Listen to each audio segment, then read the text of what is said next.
again. It is always a pleasure to be invited to speak with you guys, speak to you guys, I guess.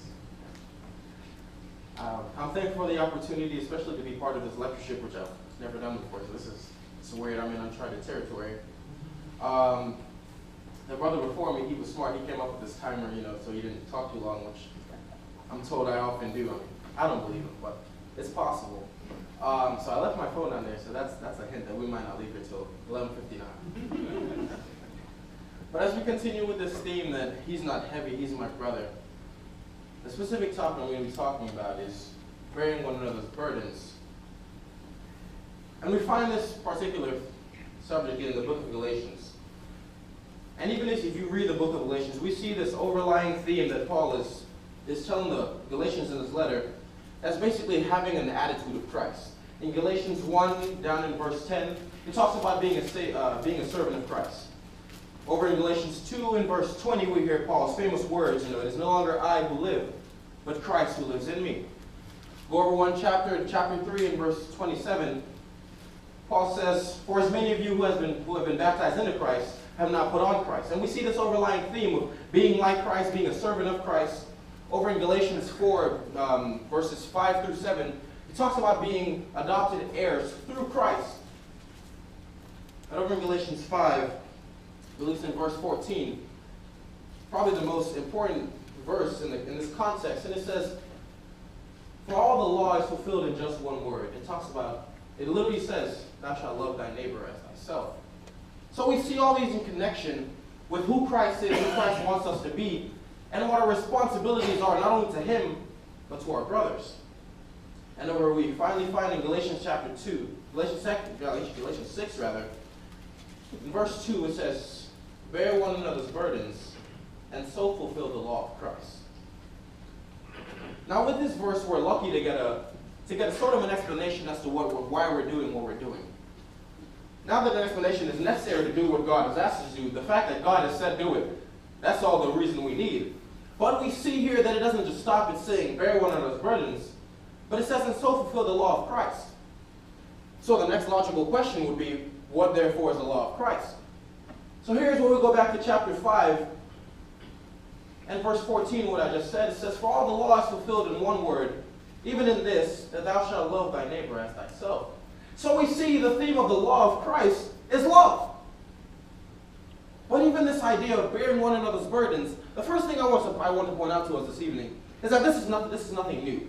This is not something that God just found and said, this is cool. Maybe Christians should do it too.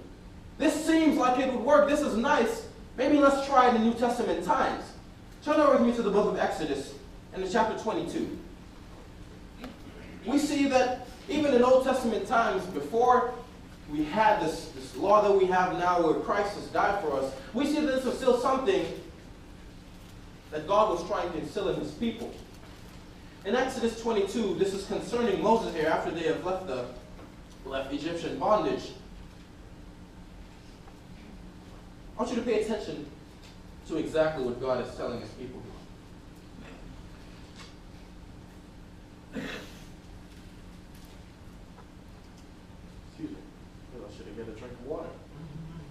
But in Exodus 22, this is when Moses here, he's out there out of Egyptian bondage. He's now dealing with the people, and Moses is called to be a judge over the people. And we see all the responsibilities that fall upon Moses' shoulders. And oftentimes we look at all these great Bible characters who have such great faith in God, and we often forget that they're human beings.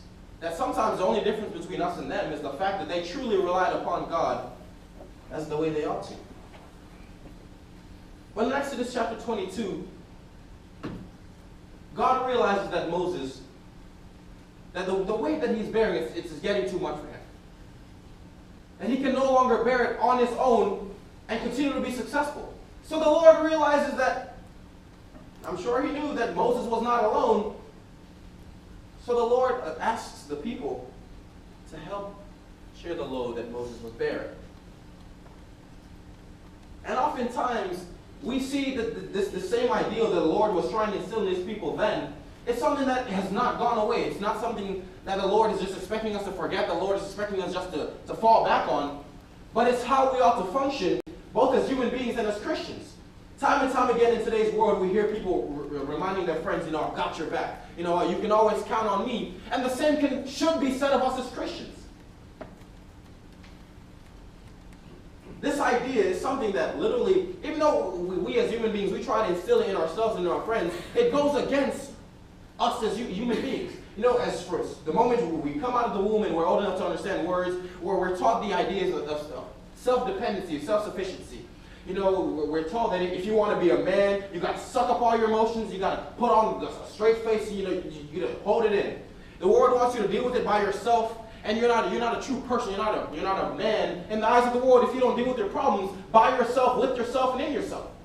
But we see that this is not the way God wants us to operate. He has given us His people. He has given us a set of like-minded people who want to be in the same place, who gather in the same place with us every Sunday and Wednesday, whenever time we come together, and it's for a reason. If you want to tell God that He didn't know what He was doing, that's on you. But we see that everything God does and God puts in our life is for a reason, it's for a purpose. And He's giving us the explicit reason why. It's so that we can bear each other's burdens. Now look at how beautifully the cycle works out. So we got brother Kenny Fields back here. That's my brother. We got Roy Mason right here. And look how beautiful the cycle works out. If I'm here helping Roy bear his burdens, and Roy is helping Kenny bear his burdens, and Kenny is helping me bear my burdens, what is left? There's nothing. There's nothing left because there's a continuous cycle of helping each other out. And one thing we have to realize is that we don't have to wait until push comes to shove, until this brother is literally dying on the floor to reach out to him, to help him out. Too many times, that's how we as Christians, we operate. We wait until somebody's in the hospital. We wait until somebody broke their leg. We wait until they lose the house to reach out to them. But it doesn't have to get that bad. If we truly care, we should be there before, during, and after that situation arises. It's not bear your brother's burdens when you feel like it.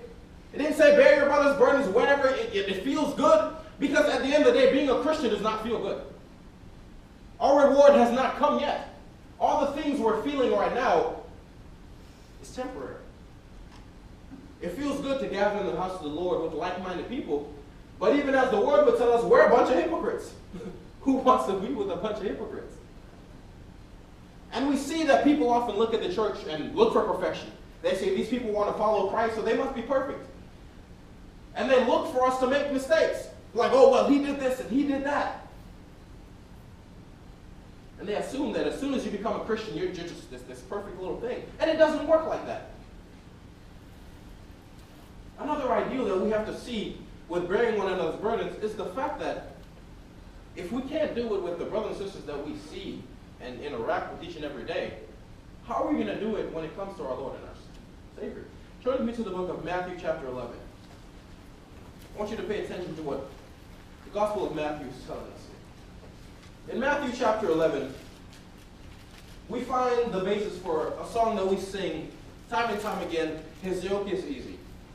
And even as I was just sitting in the pew, this was not a part of this talk, but it just came to me. But we're told in Matthew chapter 11, starting in verse 28, it says, "Come unto me, all ye that labor and are heavy laden, and I will give you rest." This is Jesus Christ speaking. "Take my yoke upon you and learn of me, for I am meek and lowly in heart, and you shall find rest in your souls." But pay attention to what it says in verse 30. It says, "For my yoke is easy and my burden is light." So if you can't even bear the burden of your brothers and sisters who you come into contact with every day, how are you going to bear the burden that the Lord has put upon you? And we see this question, this ideal of, we see this question further in the New Testament. If you hate your brother who you see, how are you going to love the Lord who you don't see? It's the same ideal that's being at play here. And whenever times get rough, we want to run to the Lord. Oh Lord, why me? Oh, woe is me. Lord, what's going on? We want to ask all these questions. We want to blame the Lord instead of taking advantage of the opportunities that He puts in front of us. We run to everywhere else but God's people and the Lord to deal with the problems that we face.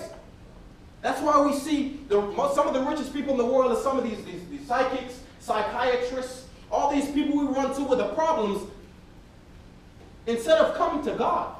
And I often ask the question, and I want you to ask yourself this just for a brief second, I'm going to pause. But who better to come to for the answers of life than the one who created life in the first place. This is the part where I dramatic pause. I'm going to ask the question again. Who better than to come to for the answers of life than the one who created in the first place? We want to run to all these other places. We want to read all these encyclopedias and books of how to live your life than reading the book of life itself. Amen.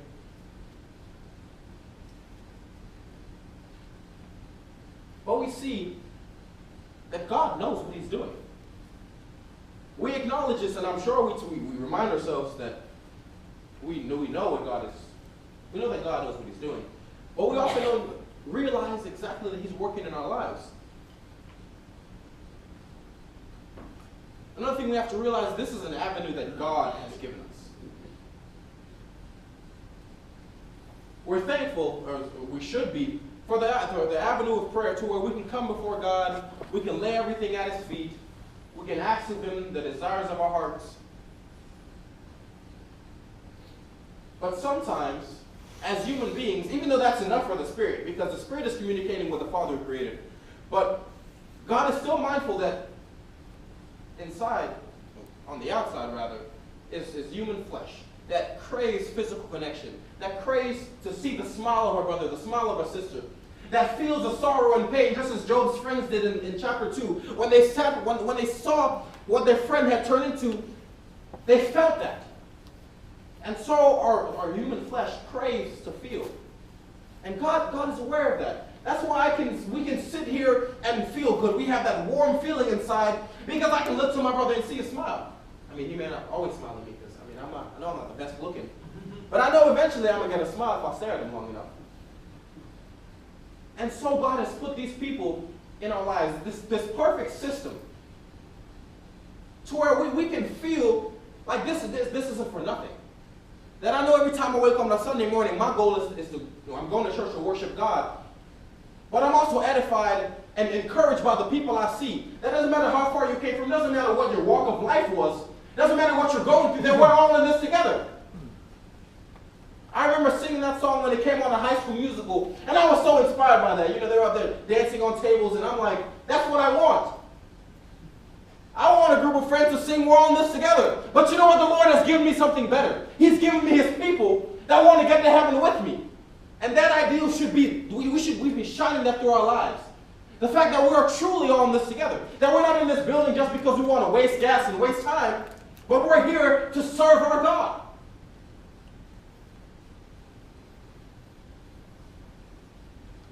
And as we know, that this ideal of coming together and pouring our hearts out, not only before God, before human beings who we see in the world are so judgmental. They look down upon us, they judge us, they say we're terrible people, they call us hypocrites time and time again, and with all these things, who wants to open up to these kind of people? We go to different congregations and you hear them trying to drive home this point of family, or we're a family here. You know, this family, and they say this word over and over again. And I often ask myself, like, who are they trying to convince? Us or themselves? Because if you're a family, you don't need to say that. You don't walk up to your family and say, hey guys, we're a family. You just know. You know, my little brother's sitting in the back, and you know, before I am thankful to God for everything he has put in my life. But there are days I'm like, just go. Just go away and just go. And you know, sometimes he does, but he always comes back.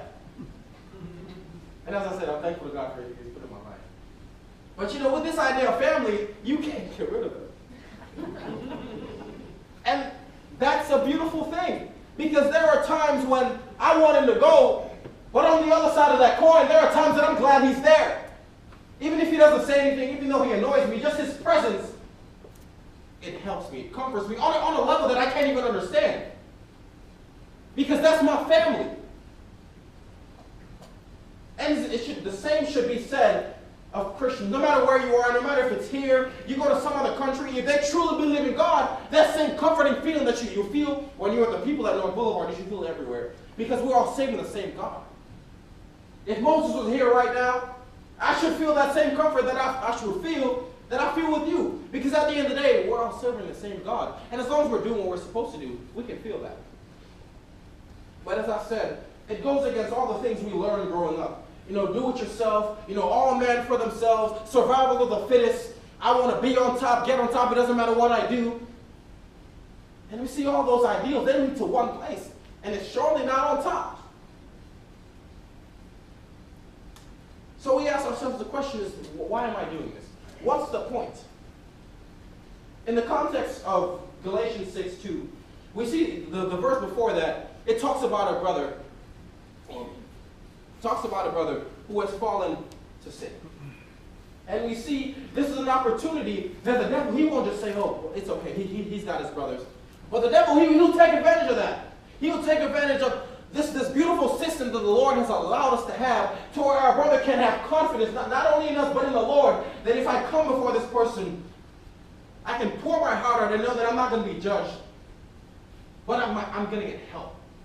But the devil, he's there. First Peter reminds us he's a roaring lion. And you know when that lion is hungry, he's searching for food. And the devil, he's searching for our souls. So in that time, when my brother comes to me and says, Kayvon, this is the situation. I'm struggling with this. The devil will be like, Kayvon, you got him now. You know, just hold this, put it in your back pocket, and later when he tries to be all holier than thou, just bust it out. That's what the devil is telling you. He's telling you to hold on to that, just wait for later for when he comes to you and tries to tell you how to live your life, just pull it out. And we've all faced those situations where you try to correct a brother or sister, and they remind you of something you did 45 years ago when you was in your sleep. Like maybe you sneezed too loud in the cabin, and it's like, okay, I'll hold that in. I'll bring it back up later. And then you go tell him he should have sneezed in church, and you be like, well, what about that time 45 years ago when you sneezed in the cabin when you were sleeping? Like, it's crazy. But we see that that's not the way it's supposed to operate. But we see with everything that the Lord has provided for us, it can be used, abused, and the devil will take full advantage of us. And all the beautiful systems the Lord has put in place for his people, that if we don't use them right, the devil is always there. Turn me over to the book of 1 Peter. And in 1 Peter chapter 5, we see something that some people often misunderstand. Like, well, Lord, how am I supposed to do this? Lord, how does this work? In 1 Peter chapter 5,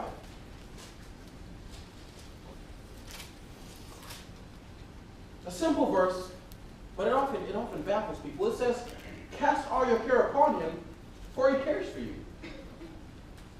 Simple verse. And, you know, when people hear that, they get super excited. You know, I have Jesus. I can cast all my cares upon him. But you ask him, how are you going to do that? Because it's not like Jesus has a little box where you write a note of all your cares and you just put them in and that's not how it works. But we see that the Lord has given us multiple avenues to where we can feel relief. He's given us multiple ways to where if we use them right, they will yield that proper effect. And one of the avenues that the Lord has given us to cast all our care upon him is through our brothers and sisters. To where this time when we say, if you're in any way subject to the invitation, why don't you come forward now and sing the invitation song. This time that we see, it's not only for people to be baptized, but it's to cast your care upon the Lord. Too many times we see contorted faces of our brothers and sisters in the crowd, and we can see that they're struggling inside. But because of this terrible war they live, they're afraid. They're afraid they're going to be judged. They're afraid they're going to be cast down. They're going to be saying, look at you, you know better. Instead of being received in love and compassion and saying, yes, brother, I understand. Because as Romans reminds us, we're all sinners. And I think we often need to just reread the book of Romans more often. Because the book of Romans, it hits home. But so oftentimes we read Romans 3, we get to 22, we're like, oh, I know what's next. And we jump to 24 and forget that we're all sinners. So that when that brother comes before us, we're like, oh yeah, got him now. And we won't admit, we won't say it, but that's how we treat each other. We're afraid to go to a brother because we're scared they're going to cast us down, and that same fear is reciprocated. And that perfect system the Lord has put in place so that we can feel relief, so that we can feel comforted by him, we just let it go to waste.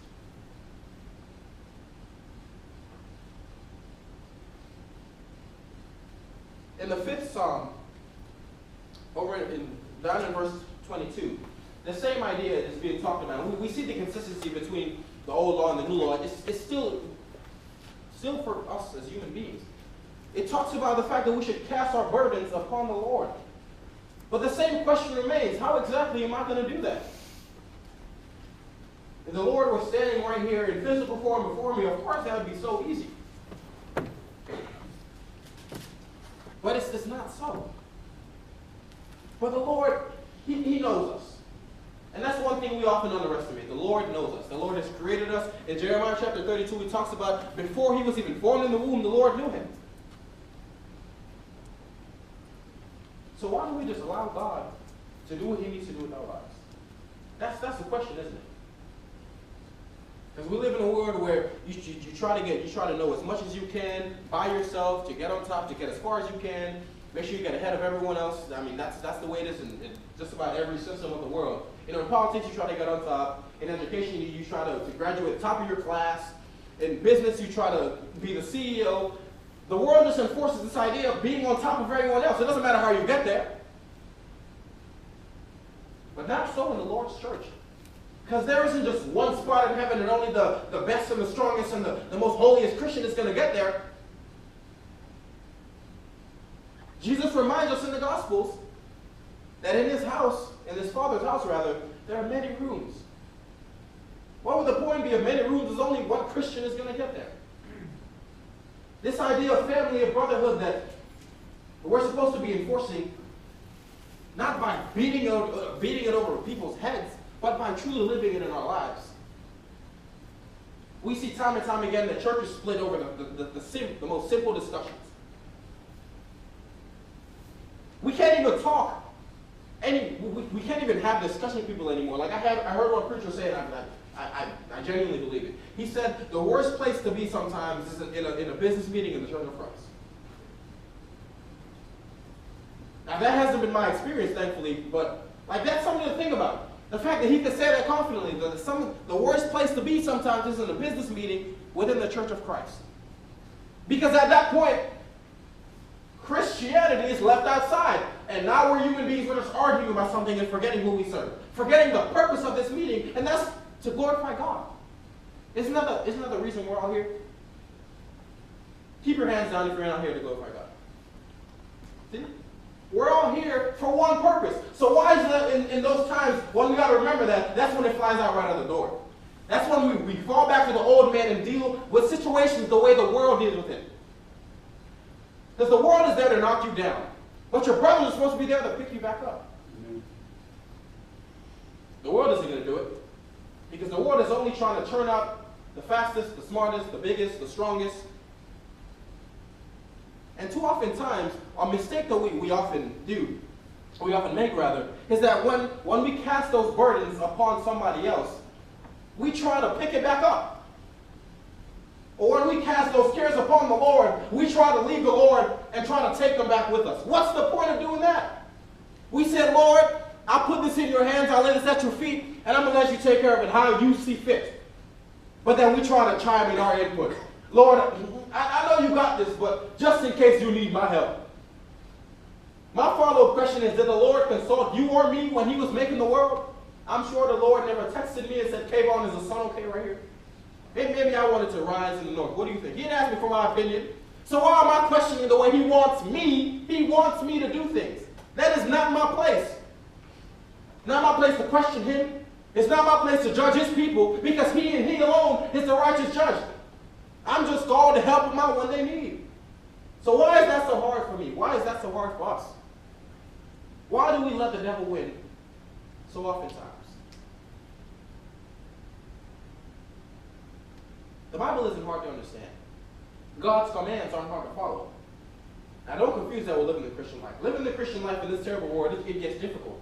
But with that in mind, and the fact that the entire New Testament promises trials and tribulations and stress and pain and sorrow, that isn't in the fine print of like one of those Apple iOS updates. It's not hidden in there. The entire New Testament reminds you that this life isn't easy. So with that in mind, why would you not want to take advantage of the systems that the Lord put in place so you can deal with it? 1 Corinthians 10 reminds 1 Corinthians 10 reminds us, there we go, that as those temptations come, that the Lord He's faithful, and He provide a way of escape for us to bear it. See that word bear? See how it pops up in two places? You see the connection between the New Testament? It's almost like there's only one God. Never would have thought. And one way of escape that the Lord has provided for us is our brothers and sisters. Wow. I never would have made that connection.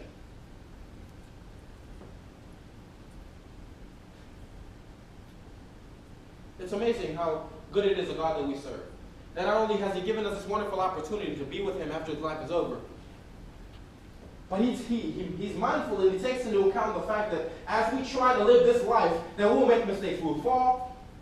Just as Peter denied Christ 3 times, and as Christians looking back, we're like, wow, Peter, wow, we expected more. But Peter was a human being just like us. And oftentimes when we tell these Bible stories, we often tell them from the wrong perspective. I could ask the question, what do Abraham, what do Noah, David, all those guys have in common? I'm sure you guys could all tell me the answer. And it's faith. And we tell those Bible stories from that perspective, that they had faith. And that we make them seem like they're the hero of that story. When they're really not. God is the hero of that story because we forget who they had faith in. They had faith in God. It wasn't faith in themselves. So sometimes when we're about to tell those events of those people, we need to make sure we're addressing who is the real hero of that story, and that's God. And that same God has given us the same opportunity to be like those people.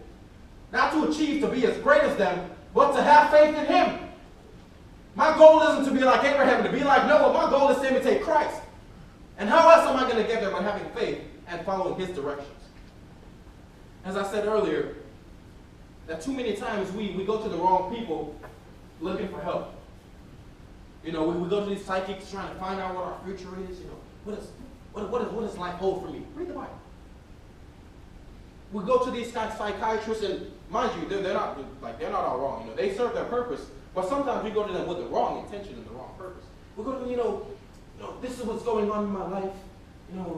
We tell them their whole life. We end up telling them their whole life story.